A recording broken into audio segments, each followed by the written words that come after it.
Hello everyone, can you hear me okay? Sure. Sounds okay? Good. Yeah, so I came back to Michigan to work in tree sales. It was a family business to some extent, and we sell fruit trees to commercial fruit growers. So this is kind of a combination of my history interests and my current work. I'm keeping my hand in history because I don't really have any business experience, and once I do poorly at this, hopefully I could still have some connection to my actual training to fall back on it. But when I was at Western Michigan University, I did a project on the history of the Southwest Michigan fruit belt, and that immediately piqued my interest in the agricultural history, and I've always had kind of an interest in it since then. So happy to do this presentation. It's the first time I've done it, so you'll have to bear with me. I don't really know where we'll go tonight, but I have a kind of an idea that I want to talk a little bit about the history that I've been able to cobble together, as well as hopefully bring it up as close as we can to the modern day in some aspects of the history. And I'm happy to take questions at the end about either the historical component we talk about, or the modern day fruit industry in Michigan or nationally. So just a little bit about what I do now. I sell fruit trees to commercial fruit growers, mostly in the eastern part of the country. If you look at the historical record, the historical documents, my profession was called tree peddler. I don't really like that anymore. That's not doesn't sound real flattering. So I'm a sales rep for nurseries. That's kind of the new PC term for tree peddler. But so you'll find that profession's been around a while, but we'll get in a little bit more to those details later on. Let me use my advancer here. I'll just use the keyboard, I guess. So just a little bit about the scope of the presentation. Tonight we're going to talk about the history of commercial fruit production in Michigan. So what does that mean? We're not going to focus real heavily on Native American fruit growing, early settlers in Michigan that predate the Treaty of 1787 that opened up the Northwest Territories. We're going to focus a lot on commercial production, meaning that it's on almost an industrial level. So those early eras. And we're going to try to bring it up to modern times as much as possible so we can kind of make some connections. A lot of the biggest changes in fruit growing have happened post-World War II. And we're going to focus especially on tree fruit because that's what I know. I don't sell berries. I don't work in that industry. That is a significant part of Michigan's fruit growing history, and we will talk about that a little bit.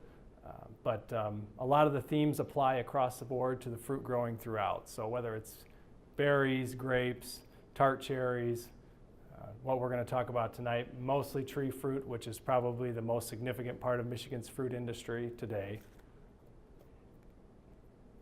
So pre-commercial fruit growing, Native American fruit growing was definitely significant, but the fruit, Native Americans were outstanding horticulturalists, there's no doubt about it, but most of the fruit we grow today is non-native to the New World and was brought here by Europeans. Cherries, peach, apple, all of those are what makes up most of the commercial fruit growing today. So that's what we'll focus on. My main thesis basically is that the environment, the nearness to the markets that Michigan has, Chicago, Indianapolis, Detroit, the transportation connections that Michigan has were the main driving factors on why Michigan became a leading fruit growing state in the country. Today, Michigan grows has about 11.3 million apple trees in production. They usually rank third or second in the country in production of apples. Michigan produces 75% of the tart cherries in the nation and 20% of the sweet cherries. And peaches were once extremely significant in Michigan.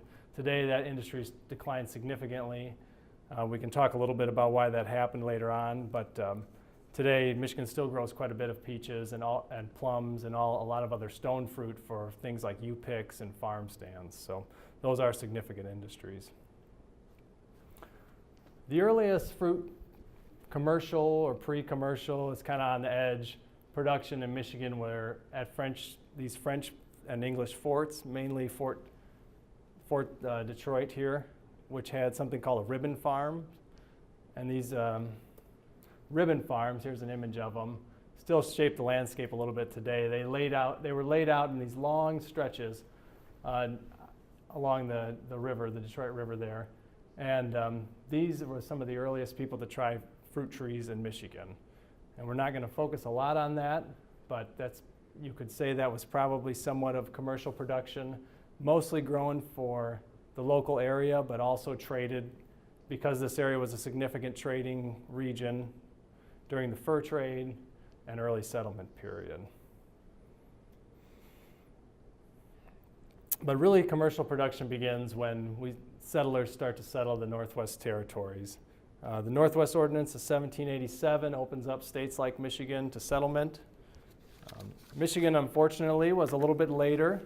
Surveyors were not really taken with the land here and kind of gave people that maybe wanted to come out here a bad impression of it. One quote by an early surveyor described Michigan as a land of unhealthful swamps and sandy waste that was wholly unsuitable for agriculture.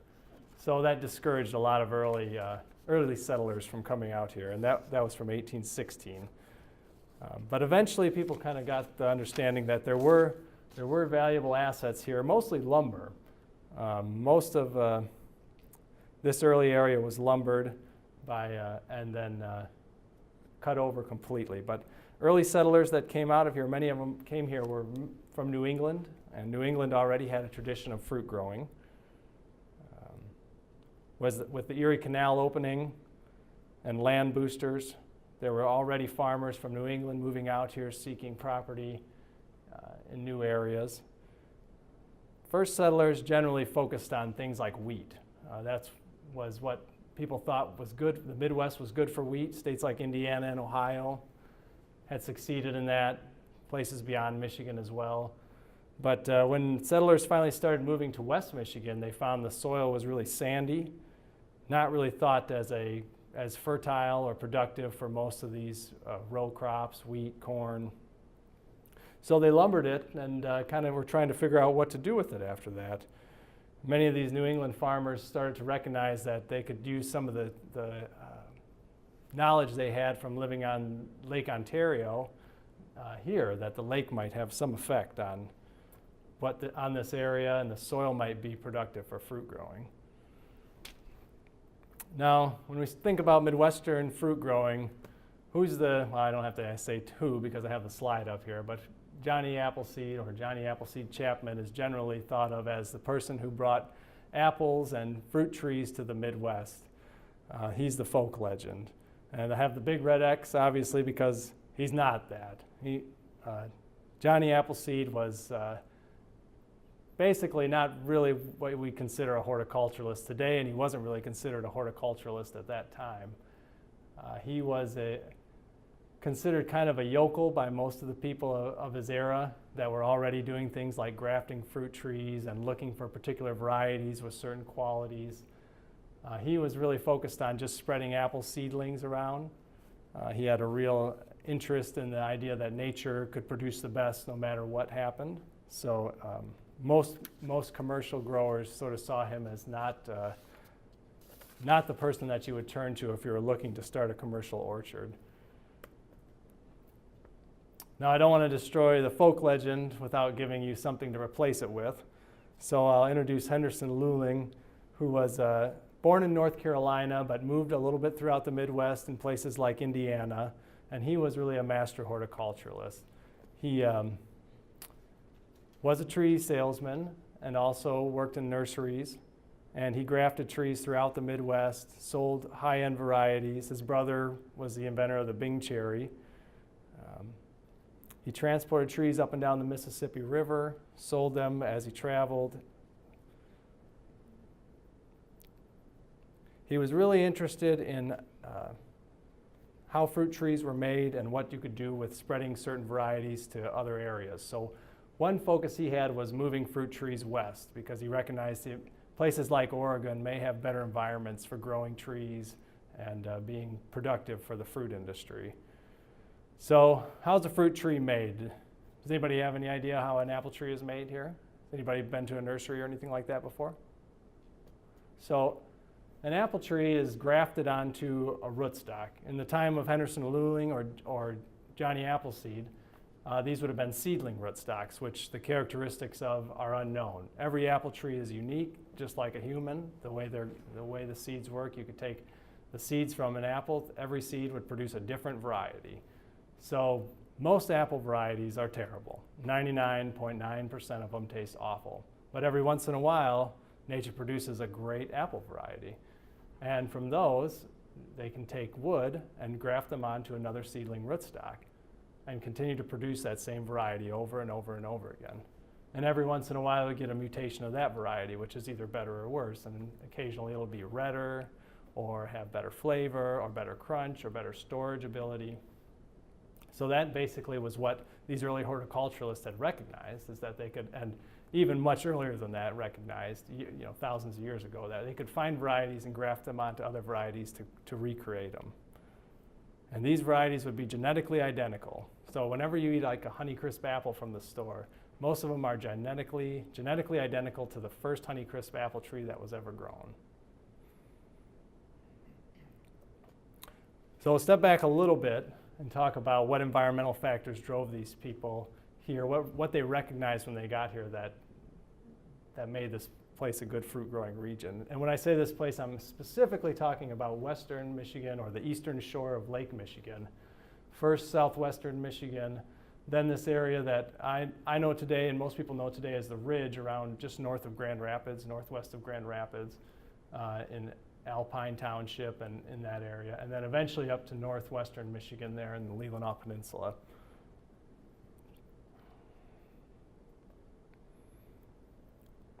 So this wasn't obvious to these people initially. They recognized that the climate here was a little bit better, but they didn't really understand what was causing it. Was it the soil? Was it the lake? Was it both together? So it took a lot of research between early growers, researchers to really to figure out exactly why this place was a good fruit growing region. Now here's a map from 2005 from the USDA. And the reason I show you this is because you can see on here, to the west of Michigan is zones 4B, 4A. These are the low temperatures in the winter, low mean temperatures. And if you look at western, especially southwestern Michigan, it has a similar climate to areas like in southern Ohio, 6A, 6B. And you can see exactly what causes it today. The lake is there. It acts as a big heat sink in the summer and a big something that moderates our temperature in the winter. Because if we didn't have the lake, we'd look just like Minnesota and Wisconsin on this map. And you can see what happens even in areas further east where the lake we don't have that lake effect. So we really owe almost the entirety of our fruit growing region to the fact that we have this enormous body of water that moderates our temperature to the west of us. We also have, these are my kids, out at during cherry blossom time. We have a wonderful rolling landscape here. And the early researchers started to recognize that, if they didn't know it already when they came out here, that this rolling landscape allowed for frost drainage. So if you have a spring frost right during blossom time, which would be a terrible time to do it, kill almost your entire crop, most of the low areas would drain just like anywhere else. Cold air sinks to the lowest area. They'll drain that cold air out of your orchard. So you want to plant on these rolling hills so you can ensure that you have some crop come harvest time, that it's not all damaged due to frost. So this rolling landscape pretty much ensures that we have better luck than other flatter areas preventing frost damage. The other element that was somewhat significant was the massive cutover that happened in Michigan. And not necessarily as much in southwest Michigan, though we did have lumbering, but this area was mostly oak openings that did have, obviously, lumbering, but not to the degree of places like northern Michigan. But that did allow for there to be quite a bit of land that was open to agriculture. This was something that boosters from the east pushed for sure to have people move out here, that this has been all cut over. It's ready for you to come out here and plant. But on the downside of that, there was also a large influx of pests that happened to meet, and many growers in this era trace this to the lumbering, that basically they've cut down all these forests, these insects don't have anywhere to go, and now they're living in my orchard. So this was a significant environmental drawback of deforestation to these early orchardists. Things like codling moth, San Jose scale, a variety of borers, and all kinds of bacteria and fungus all of a sudden sounds like they started to show up in orchards if you read the literature of the time. Let's see if I have. The other element of it was that many of these early horticulturists believed that this deforestation prevented, many of these orchardists had lumbered areas next to their orchard, and eastern winds, once these were lumbered, were easier to access their orchard. So these eastern winds caused greater winter damage to their trees.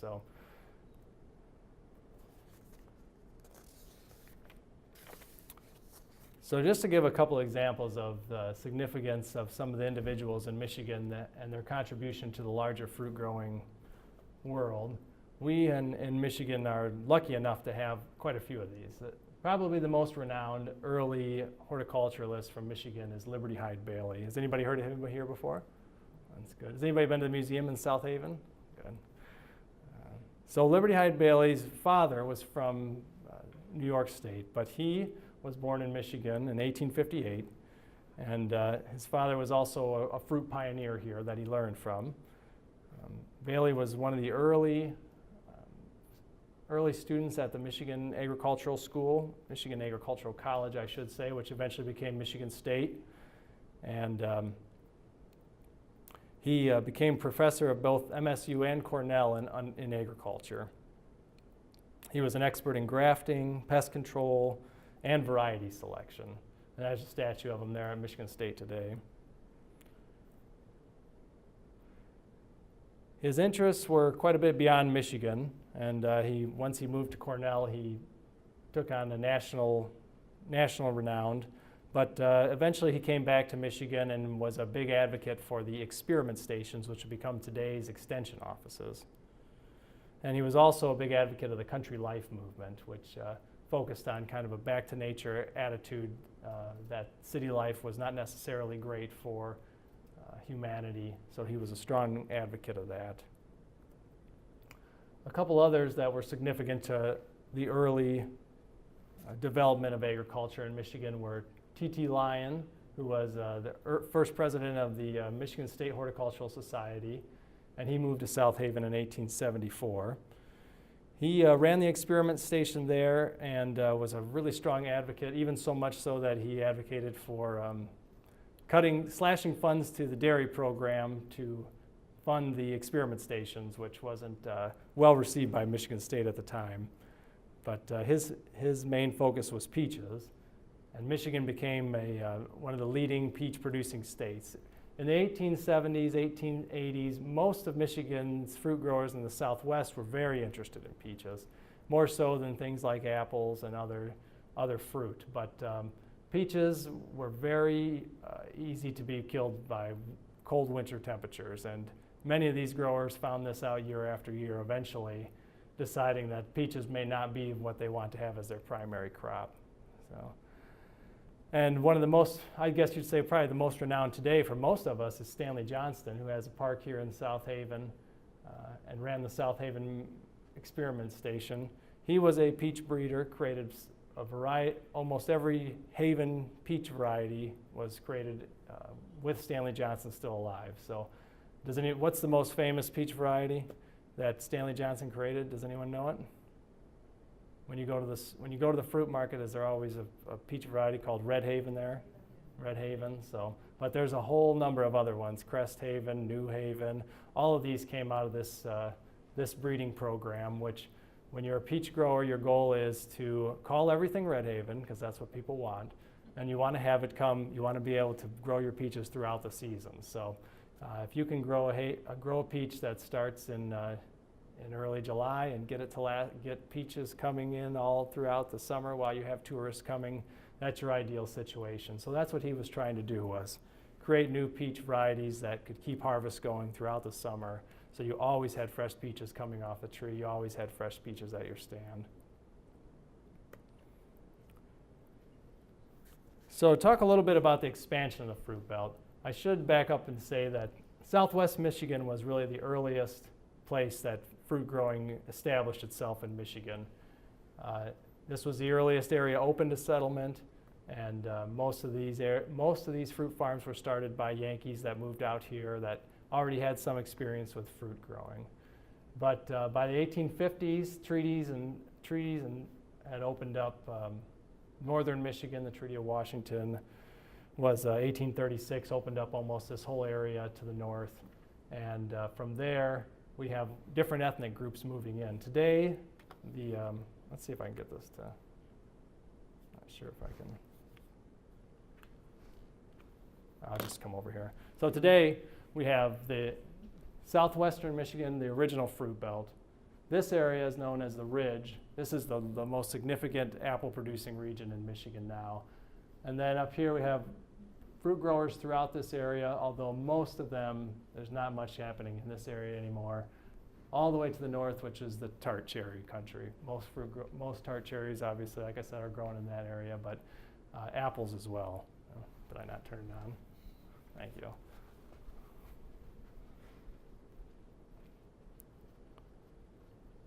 So the people that were moving into the area of the Ridge here were German ethnicity, and they're coming in at about the 1850s.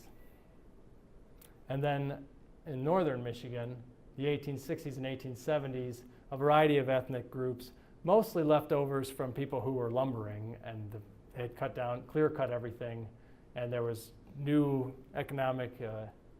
industries taking shape, tourism, but also fruit growing. So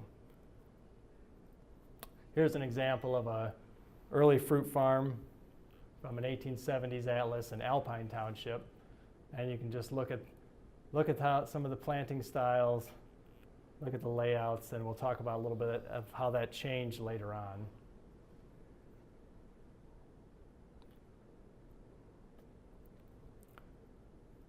Here's orchard products, total value per square mile, and you can see that this area of Michigan is right up there with New York State and some of the other earlier producing regions in the 1880s, fruit producing regions by 1880. Just to give you some sense of the increase, I have some stats here on bushels of apples produced. Bushels of apples produced in Berrien County, for example. In 1872, you have 266,000. By 1903, you have 1.1 million. So pretty rapid growth. Same thing with peach. 1872, 140,000 bushels of peaches. By 1903, that's 370,000 bushels of peaches. That's just Berrien County. So although Berrien County was the most significant growing region during that era, everything was on the rise. There was a major horticultural boom throughout the Midwest in the latter half of the 1800s, and Michigan was known as the primary fruit growing region of the upper Midwest by that time. Talk a little bit about early orchard management. You can see here, this is kind of how we all think about orchards. This is what an orchard's supposed to look like. Trees spaced evenly, big apple trees. This was the first approach to planting that had been basically practiced for hundreds of years, even prior to people arriving in the New World. Here's the style of an orchard would be planted. Looks obvious to everyone. That's how you'd plant an orchard, right, if you'd plant it today. So we'll come back to that too, see if that's still the case now. But you'd have about 100 to 300 trees per acre, mostly on seedling rootstock, large trees, 20 to 30 feet high. Varieties would be mixed throughout, so you might have a row of one variety, a row of a next variety. The purpose of that is because most apple trees are not self-fertile. They'll need another variety to pollinize them. Pruning techniques were pretty limited. Here's an older apple tree. This probably isn't on seedling rootstock, but finding a photo of an apple tree on seedling rootstock is pretty difficult today. But most apple trees in that time period, pruning was not a science. Everybody had a different idea. The goal of pruning, first and foremost, is to get light penetration into the tree, to encourage that you get better fruit color, better fruit development. You ensure that you may have fruit come annually rather than biannually when you do things like thinning and pruning. So this is what most apple orchards would have had a style of pruning in the past. Maybe an open center, you would call this, if you could call it anything.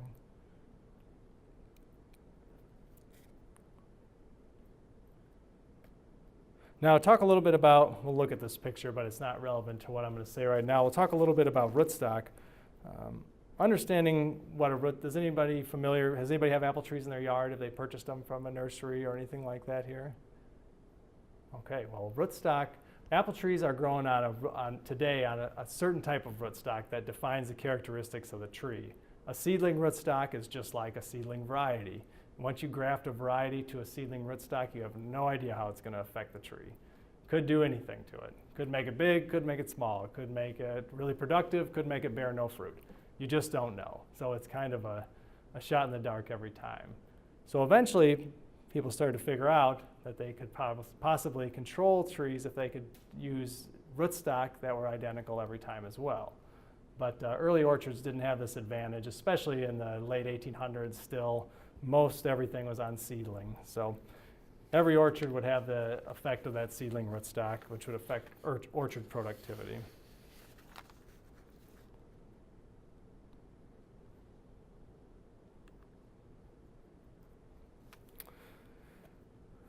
The other thing with management was pests. Insecticides were a major evolution in fruit growing. Always certain chemicals and things were available to the earliest fruit growers, but the biggest revolution was the lead arsenic spray, which is obviously toxic, we know today to a certain extent. But early orchardists found that this was a great solution to pest problems they have. Why not get the whole family out on the spray rig and spray lead arsenic on your apple trees? But I'm sure that's a staged photo. But definitely a variety of different applications and chemicals were used to control these pests. Some worked, some didn't, took quite a few years to determine, what effect these had on people later on. But even still today, there's consequences in soils that lead arsenic can still prevent pests, and they still find evidence of it in the soil. So now let's talk a little bit about the varieties. I'm sure you're all familiar with these varieties: Porter, Jersey Sweet, Maiden's Blush, Gravenstein, Rambo, Baldwin. Does everybody find those in the stores today, right? No, but there were so many varieties of fruit that a grower could choose from. If you're a fruit grower and you get a nursery catalog that's 50, 60 pages, how do you decide what to plant? These were the top, according to the Michigan Pomological Society, the top varieties in the 1870s. Has anybody had any of these or heard of any of them? I think Gravenstein is probably one that still has a little bit of a name to it. Most of these today have kind of made a comeback due to the hard cider, interest in hard cider, but too many varieties of every fruit type. Nurseries were growing plums, every type of stone fruit, every type of palm fruit, and growers did not know what was going to be a hit commercially. So this was definitely a challenge. Trying to decide what can I sell to people, and knowing that it takes 7 to 8 years to have a full crop on your apple tree makes it a pretty risky investment. So we'll get back to a little bit about how that's changed as we go on, but there was nurseries throughout Michigan, throughout the Midwest as well. This one was in Monroe, Michigan. There was others in Southwest Michigan as well. Many of them growing fruit trees, ornamentals. This was big business at the time. So now we've moved a little bit on from environment and the early growers. I want to talk about the access to markets and transportation. This was the second leading component of why Michigan, Southwest Michigan, and Western Michigan became a leading fruit growing state. Most of the Midwest, when you move to places, if you're moved to Indianapolis or moved to somewhere, an early settler that moves to the middle of Ohio, you do not have great access to markets. Michigan has the New York Central Railroad that went nearby, the lake that had steamers. Eventually we have excellent road connections to major cities. We're well centralized between Detroit, Indianapolis, Grand Rapids, Chicago, and other major urban areas. So this was a definite advantage to fruit growers. Here's what was probably the earliest, this would have been the earliest Benton Harbor fruit market, and we'll talk more about the Benton Harbor fruit market. This is a 1905 image in front of the Bell Opera House. This is where fruit growers would have gathered in Benton Harbor to sell fruit, usually to commission merchants. And these merchants were from Chicago generally, and they would purchase this fruit, add a fee on top of it, take it to Chicago. That's where they would sell it, and then they would return the fee, turn the cash back to the grower, take a cut of it. This was not ideal for most growers, and it was also not ideal for fruit quality. You didn't know what was going to happen to your fruit in the meantime. Steamships were not a great form of transportation. Some of the drawbacks of steamship shipments for growers was that you only had access to port cities generally. Transit times were quite slow and relied only on when steamships were coming in that you could ship out. You really had no control over the schedule, no control of where your fruit went when it arrived in a city like Chicago or Milwaukee, and almost all fruit required packing and repacking. And for anybody that's handled peaches and apples, anytime you move that peach or apple, you risk damaging it, and fruit quality is what dictates price generally. So eventually, rail connections in Michigan have always been quite good. We had the Pure Marquette Railroad line that ran north, eventually what became the New York Central, east and west, a variety of other railroad lines that connected us to Chicago and all kinds of other urban areas. So this was slightly better. Early rail cars didn't really have a good refrigeration system. So initially it was kind of a debate between whether you want to go steamship or rail car. Steamship might be faster to an urban area only because if anybody's ever been on Amtrak, you could sit for hours and on a freight train, in some cases days on a siding, and fruit in the summertime in an unrefrigerated rail car sitting overnight has a tendency to rot pretty quick. So this was not necessarily thought as initially a great solution. But rail cars packed with ice and eventually refrigerated became a great solution to shipping fruit over steamship. This would come back to hurt growers in the long run, but at this point, in the early 1900s, late 1800s, refrigeration offered an option to get fruit to Chicago, get fruit to other major cities, with still having the quality that it had when it left. The downside, of course, is lots of delays. Trains are delayed all the time, and you had no control over the fees or schedules of railroads. Railroads dictated the terms of almost everything. And as you can see here, they still have required the packing and repacking of fruit. You can see packing when you're shipping, unpacking when it arrives, and sending it somewhere else. So by the 1920s, this is the Benton Harbor fruit market. 1920s, early 1930s, we have the truck. The truck was the answer to every fruit grower's problem of how to get your fruit to market. It solved all the problems of the train, all the problems of the steamship. You didn't have to pack and unpack. You could go direct to any destination that had access to a road. Eventually they were refrigerated and like I said, access to many, mmany markets. And anyone could own them. They were affordable. You no longer had to worry about the schedules of the railroad, the schedules of the steamship. So really, it changed the fruit industry more significantly probably than any technology. And you can see here that this market probably isn't functioning very well in Benton Harbor. Now, the other problem that growers faced at this period with markets was that these commission merchants and others that were purchasing their fruit always were taking a cut off the top, and they were always in charge of the fruit once it left the farm. They brought back the cash when they sold it in major cities like Chicago.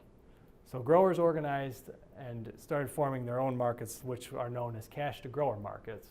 And the largest cash-to-grower market throughout most of the history of the Midwest and even the country was the Benton Harbor Fruit Market.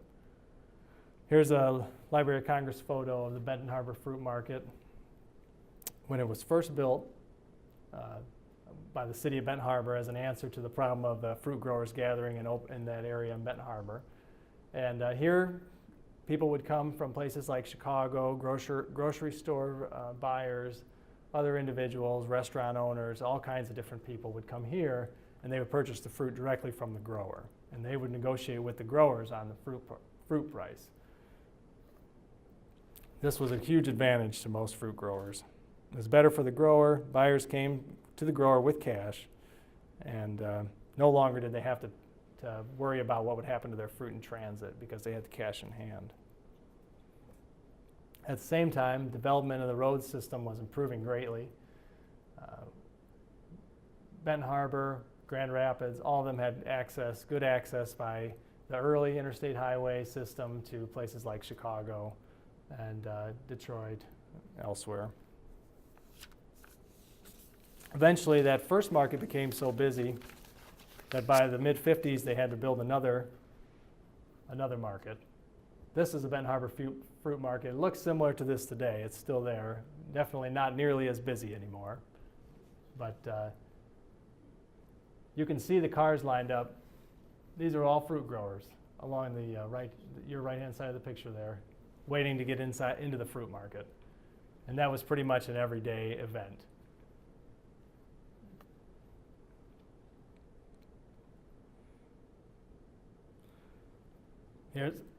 Here's a map of the states that fruit went to from the Benton Harbor Fruit Market from a 1950s study. You can see the impact it had on the region.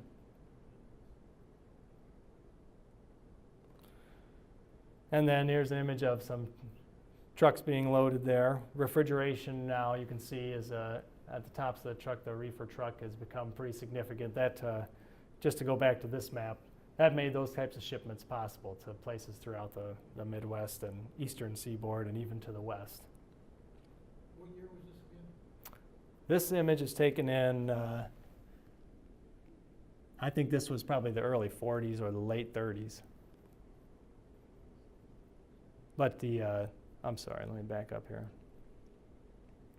This is from a 1950s study right here.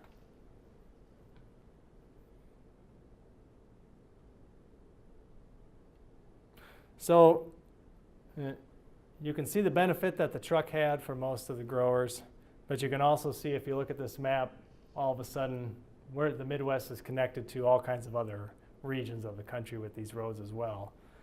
And eventually, by the late 50s, they started to recognize that competition was rising fast. Peaches from the south had already overtaken Michigan peaches. Georgia was shipping peaches into Chicago. Had completely surpassed Michigan as a significant peach growing region. And here's a 1954 image of the fruit and nut trees, but growing throughout the United States. And you could see California, Washington State, the leading apple producer today, Oregon. These areas are starting to become big players. California, obviously, the biggest player in the production of everything. And now all of a sudden they've got refrigerated trucks and interstate highways to access markets like Chicago. So this was a major challenge for fruit growers. So this I could talk about. Labor and fruit growing could be a whole hour discussion. I didn't want to not talk about it tonight. We'll talk a little bit about who was picking the fruit and how some of the systems worked. Here's a abandoned migrant camp from outside of Lawrence, Michigan today, but you can still see the housing from probably constructed in the 50s or a little bit earlier. Most of the early fruit farm labor were family members, women and children from the community, itinerant laborers they could pick up in town. This would have been, in the 1850s or the 1860s. But eventually, as agriculture grew to more of an industrial scale, they needed to bring in people from cities, immigrant women and children that were looking for work, were working in things like packaging factories, canneries. There were a number of canneries in places like South Haven and St. Joe with canning peaches, canning cherries, things like that. This was probably the most fascinating and most well-documented era of farm labor in Southwest Michigan. During the 1930s and 1940s, with the Depression and the Great Migration, there was the Farm Security Administration was documenting farm labor throughout the Midwest, and Southwest Michigan was one of the main areas featured. This photo was taken by a well-known photographer of the time, John Vachon, and he documented all kinds of struggles of these fruit laborers during this period, picking fruit. And I have a couple quotes from that era. If I could read them here. So according to the Journal of Farm Economics in 1942, during the 1930s, American agriculture was the sanctuary of large numbers of unemployed and underemployed persons, many of them youths who could not follow the usual paths to cities because of the great urban unemployment. So that's 1942, right around this same time period. And the lack of employment was a pretty significant, obviously, topic of that time. The farm was kind of the last resort for a lot of these workers. Here's packing cherries in 1940. And here's migrant labor camp, basically. Most of these people were living out of their trucks at this time in the 30s and 40s. And if anybody's familiar with the Grapes of Wrath, what were the Jodes called, being from Oklahoma? Okies, right? So in Michigan we had the Arkies, and the Arkies is what they were known as. Arkansas? Yeah, from Arkansas. So almost 1.5 million. I'm sorry, let me back up here. 1.5 million people from Arkansas moved north during that time period, looking for work in cities, and if they couldn't find it in cities, they were left to move to the farm, many of them living out of their vehicles. If you go to the Library of Congress website, it's filled with depressing photographs like this one of people living out of their cars from moving north to find work. This one's in Berrien County, but there's a number of them throughout Michigan. So in the 40s, they formed a commission, the House of Representatives, to do interviews with farmers to find out what was happening with farm labor at the time. And one farmer from Coloma named George Friday, he's actually a relative of Paul Friday, who had the famous Farmer Fridays market in Coloma. I don't know if anybody remembers that, but he's quoted as saying to the commission, men, women, and children, old people, sick people, old men, and pregnant women leave their homes in Texas, Arkansas, Missouri, California, Florida, and other states where it has become impossible to earn a living. Lured by a Pied Piper's call to work, they follow the trail on foot, in secondhand cars, in trucks, and on freight cars. The difficulties they endure are staggering. I was talking with the Salvation Army man yesterday, and he said they come from nowhere and they go nowhere.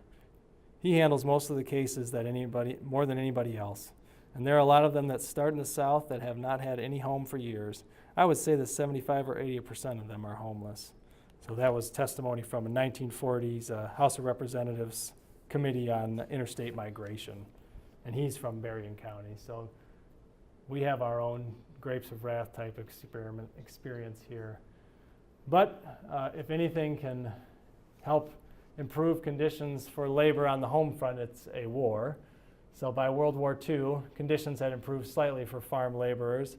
Not for these gentlemen. These are German prisoners of war in Berrien County, and many of them were brought in to help pick fruit at the time as well. So we had German POWs here that worked on farms throughout that period. And in fact, seemed to have a fairly good relationship with most growers. And many of the people that we did oral histories with during the initial project that I worked on about a decade ago discussed about how well they got along with the German POWs. Okay.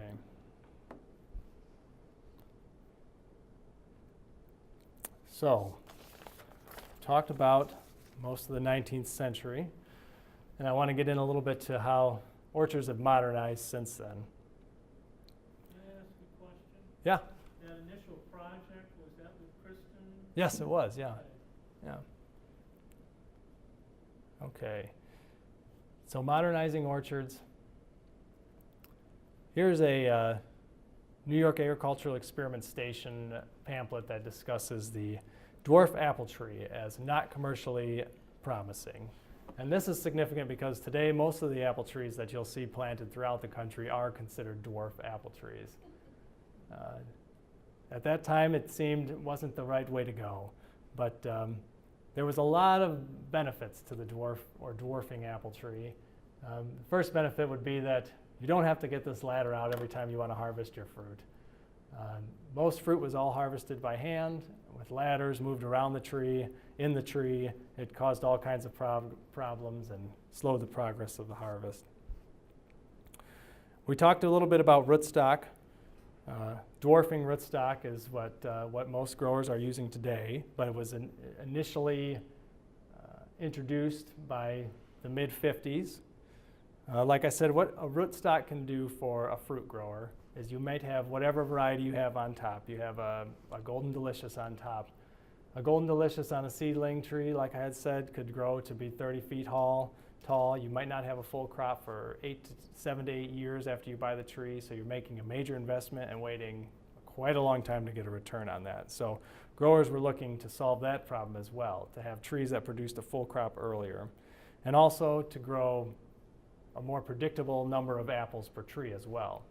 So once they could find rootstocks that they could genetically reproduce over and over again to do this, it seemed very appealing. It wasn't as much of a risk, and you could return your investment at a new planting much faster.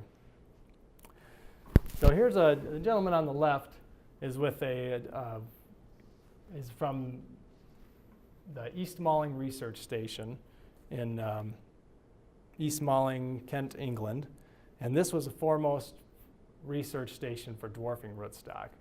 The person on the right is Wally Heiser.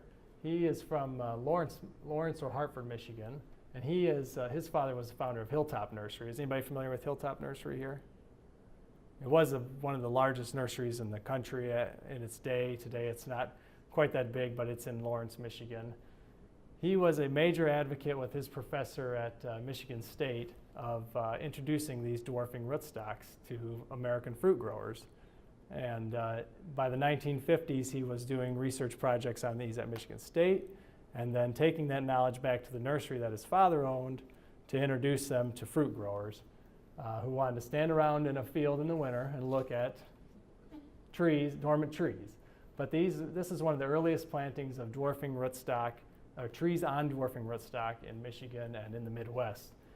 And you can see right away that the trees are closer together, the rows are closer together, and that they're already slightly smaller, although these are young trees. But this dwarfing rootstock was more productive, produced fruit sooner, and allowed you not to have the hassle of pulling out the big ladder every time you wanted to harvest fruit. And the advantage for a nursery person like Wally Heiser was that there's a lot more trees per acre too. So you're selling more trees. Here's an example of what a fruit grower would look at today when they're looking to select a rootstock for, say, an apple tree. Other fruit types have rootstock as well. Peach trees, not as many, but they do offer different rootstocks that have dwarfing and non-dwarfing characteristics. Seedling on the right, and then we have all these sort of names that that follow from that. This EMLA here, or EMLA here, these are rootstock names. That stands for the East Malling. So East Malling rootstock are still prominent today from the 1950s. And in fact, most orchards today, but when Wally Heiser was working on his, he was focusing in this area, the M7s, M106s. Now those are termed semi-dwarf. And today most fruit growers are planting these fully dwarfing rootstocks over here. that don't get any larger than 10 to 12 trees, 10 to 12 foot trees. So what you'd call this would be a high density planting today. Here's an example of a planting like this. Has anybody driven around, say, outside of Grand Rapids and seen orchards planted like this now?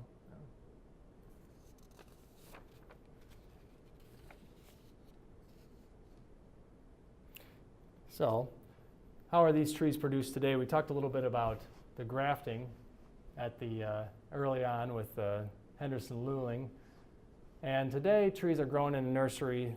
Most nursery trees come out of Washington State or California, though there are still some nurseries in the Midwest that produce significant numbers, and out east. This is called chip budding. Instead of sticking two varieties next to each other, or on top, one variety on top of a rootstock, today what's done is you take a small piece of bark out of the rootstock, and you stick your what's called the scion, or the bud, into the rootstock. This could be your Honeycrisp, your Gala. That's all it is a little chip. Put it in there, and then you let it grow for a year, and you come back and you cut the top of this rootstock off, and then you have your fruit tree. And it's a pretty amazing process. Here's a nursery in Washington State with thousands of trees. They probably grow about 2 million trees per year, all done this way.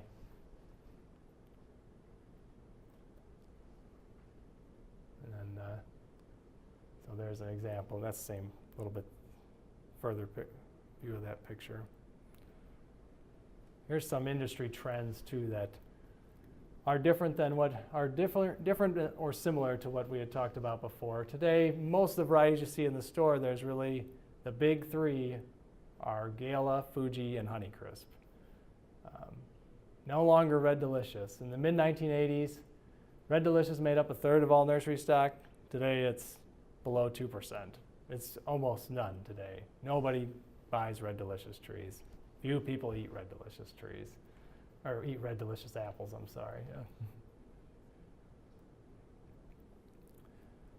Now the other element that's interesting is that we have all these new apple varieties coming out too. So we're starting to face the same problems that some of these growers were facing in the late 19th century with these managed varieties. Many of you probably have seen them in the stores, Sweet Tango, Opal. There's a whole bunch of different varieties that keep coming out that it's hard to say what will be the hit variety. But the reason for all this is growers found when Honeycrisp was introduced, especially by about 2000, the significant amount of cash they could make on an apple versus a Red Delicious, when consumers tasted Honeycrisp, it changed the entire industry. And now apples are selling instead for $1.50 a pound to $3.99 a pound. I've seen Honeycrisp for that much money.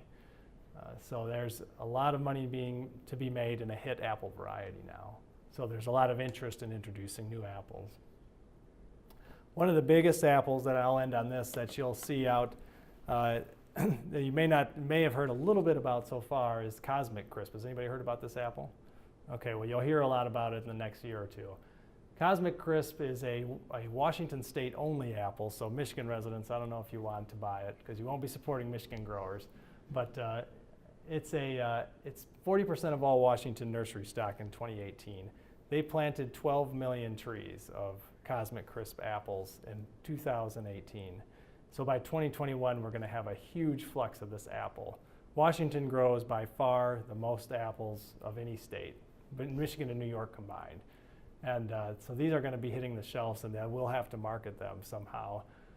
They are selling it as definitely a good apple. I think it's probably more grower friendly than it is quality for the consumer, but it'll be interesting to see what it does to the apple industry. But there's also a whole number of other apple varieties out there that you can find now that are excellent apples, especially at U-Pick places that are new apple varieties. So, but what you'll see is that they're all adapting this crisp name. So you have Crimson Crisp, Evercrisp, Kinder Crisp.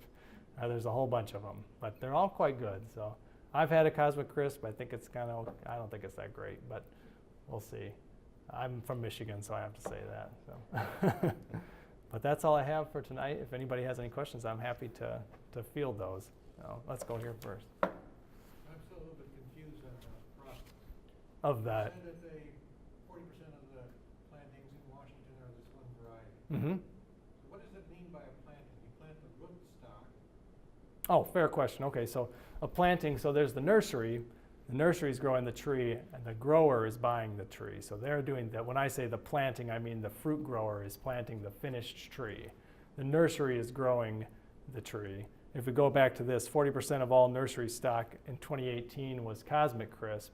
That means 40% of all the trees sold in Washington to fruit growers and planted in 2018 were that variety. Okay, so when we're talking about them planting, in the nursery, they're planting a rootstock, Yes. and they let that grow for a while, and then they get to a point where they now start grafting on the other varieties they want to put on there. Mm-hmm. Yeah, so the process is, I'll go back to that nursery photo. But that means that they also had to somewhere grow this, the fruiting variety somewhere. Right. In order to take it off. So there's two sets of fields. Yes, so a nursery will have what's called a rootstock stool bed. Most of the big nurseries are going to have that. And that really is just, apple trees throw up these things called suckers. And if you have an apple tree, you'll see, especially if you have a crab apple tree in your yard, you'll see there's all these things around it that you got to cut off all the time. They screw up your garden, it makes a big mess. Well, that's the rootstock. It's coming up. It keeps coming up out of the ground because apple trees, if you cut an apple tree down, it'll keep trying to come up out of the ground. So that's the rootstock. So if you find one that you like, you can continually use that. So they've taken that advantage of what an apple tree does and continually reproduce those rootstocks from those, what you might call suckers, if you were looking at them. But I'm sure there's a more scientific term for them. But what the root comes out of the ground again and again and again and again, you can never kill the thing. So they'll have these big long stool beds. Usually they're made up of like a dirt and sawdust, and then they'll come through and they'll slice off all those rootstocks with a special harvester, and they'll do what's called lining them out. They line them all out in the field like this, and then these are the finished trees on top right now. But before they did this, it was just the rootstock, and that's when they went through and did this chip budding. So once they lined out all those individual rootstocks, they let them grow for about a year, and then they come through and bud them, put that scion variety on top, and then they let them grow for a little bit longer, and then they come through and cut the top of the rootstock off, and then the variety grows up from that. So that's the scion. Does that make sense? So the seller, orchard, never plants anything other than something they buy that's already been processed to the point where it's grown for 5 years or whatever at a nursery. Usually about. It has the rootstock and the productive variety. Correct. Grafted and healthy and ready to be planted. Yep. And then you have what, 1 to 2 years before you get fruit from it? Or? Yeah, so it's about a 3.5 year process in the nursery. And then the fruit grower, unless they have their own nursery, some do, the fruit grower buys the tree, purchases the finished tree, and then they'll usually have 3 years. Usually you want to have your orchard in production in 3 years. So that's with the goal of dwarfing rootstock.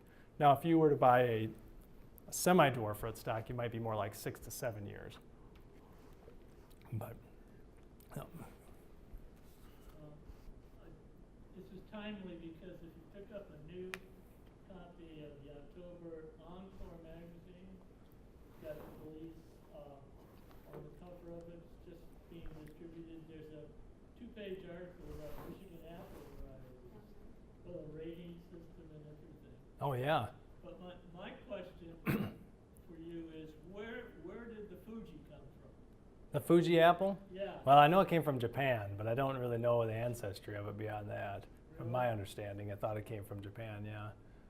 Now, every one of these, I will add to that all of these Fuji varieties, or every variety, Honeycrisp, there always are a new version of that variety that can be introduced. That'll be a... Bearing the same name, Fuji? Well, when it gets to the store, it's called that, so it'll just be called Fuji. Okay. But the grower is looking for a redder strain of that, so sometimes when you have a variety that already exists, like a Gala, Fuji, or Honeycrisp, what'll happen is that certain trees will just naturally mutate in the orchard and maybe produce a more red strain of a Fuji.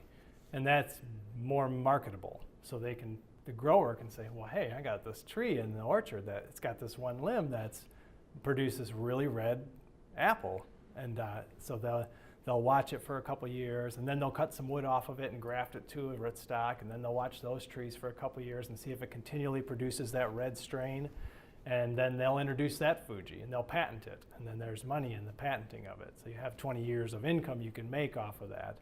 Now that's kind of like hitting the lottery. Most of those patented varieties come out of things called breeding programs, where they go through tons of work to crossbreed apples using netting and putting bees in the nets and putting pollen on certain flowers from one variety to another variety, and then finally finding a variety that hits, that will be good. So Honeycrisp is a variety that is from the Minnesota breeding program, and they almost never introduced it because it has so many problems for fruit growers. But they eventually introduced it, and somehow they even goofed up the patent on it. They didn't even make any money on it. So the University of Minnesota lost out big on Honeycrisp. But now they're introducing all these other new varieties that you'll see too. So Zestar, if anybody's had a Zestar, which is an early season apple, that's from the University of Minnesota too. So What's the other one? the apple, Zestar? Death Star? Zestar, Z-E-S-T-A-R. Say again? Zestar. Death? Z-A-T-A. It's Z is in zebra. Okay. Zestar. All right. Yeah. Well, that's my alma mater, so I'm glad. Oh, there you they're in go. business. Yeah, well, they're the inventors of the Honeycrisp apple. So we all, in the apple industry, everybody owes the University of Minnesota a big thank you. So, yeah. So I know it's a shrub or the tree, but the blueberries, Uh-huh. were they native in a smaller form to To North America? Michigan? I don't know if blueberry is native to North America. I wish I could answer that, but I'm not sure. When did they start in commercial production? And, Most of the berry production began a little bit later, especially in southern Michigan, around like the 1890s. That's when but berry production today is big business here. I mean, far more than the fruit tree industry in southwest Michigan has declined significantly compared to like Grand Rapids and northern Michigan, and berries really took off just because they seem to be less susceptible to some of the problems that fruit trees had. Southwestern Michigan experienced a huge bacterial outbreak of this thing called fire blight, and it killed tons of orchards. Later on, kind of killed the industry in the 80s around here, but I mean, there's still a significant industry, but compared to the area around Grand Rapids, we're not really big players anymore, but the berries, where southern Michigan is very significant. I don't know if that answered your question very well, but go ahead.